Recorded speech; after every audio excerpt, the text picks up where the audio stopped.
hiccups can be a little bit annoying, but they're very easy to get rid of if you know how.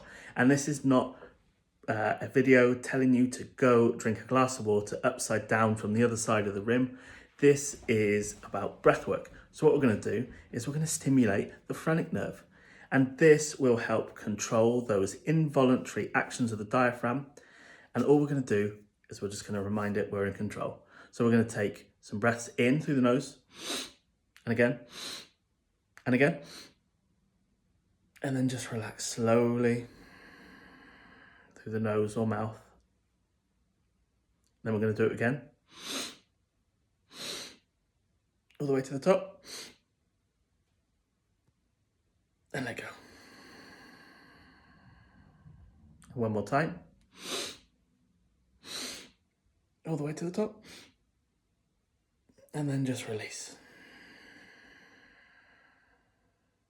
I'll be shocked if you still have hiccups after doing that little exercise. Good luck.